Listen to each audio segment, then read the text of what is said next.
நபி ஸல்லல்லாஹு அலைஹி வஸல்லம் அவங்க சொன்னாங்க, அலைக்கும் பி கியாமில் லைல் ஃபஇன்னஹு தஅபுஸ் ஸாலிஹீன். உங்கள் மீது கியாமுல் லைல் அவசியம். நீங்கள் தொழுங்க, இரவு தொழுகையை நீங்கள் தொழுங்க. இது ஏன முந்திருந்த சாலிஹீங்க நல்லடியார்களுடைய நபிமார்களுடைய வழி அது, அவர்களுடைய ஒரு வழிமுறையாக இருந்துச்சு. இந்த கியாமுல் லைல் கடமையாக்கப்படுறதுக்கு நபி ஸல்லல்லாஹு அலைஹி வஸல்லம் அவர்கள் கடமையாக்கப்படுறதுக்கு முதலே ஏன் முன்னிருந்த நபிமார்கள் சாலிஹீங்க நல்லடியார்கள் எல்லாம் என்ன செஞ்சுருந்தாங்க? இரவு தொழுகையில் ஈடுபட்டிருந்தாங்க. அப்போ நபி ஸல்லல்லாஹு அலைஹி வஸல்லம் அதை சொல்லி காட்டுறாங்க.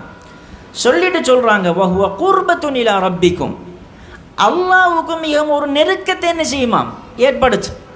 இப்போ உதாரணத்துக்கு எங்களோட தேவை உண்டு காரியம் ஆகணும் என்று சொன்னால், இப்போ ஒரு ஆள்கிட்ட ஒரு தேவை உண்டு, அவர்கிட்ட ஒரு காரியம் ஆகணும் என்று சொன்னால் அவரோட ஒரு நெருக்கத்தை நாங்கள் என்ன செய்வோம்? ஏற்படுத்துவோம்.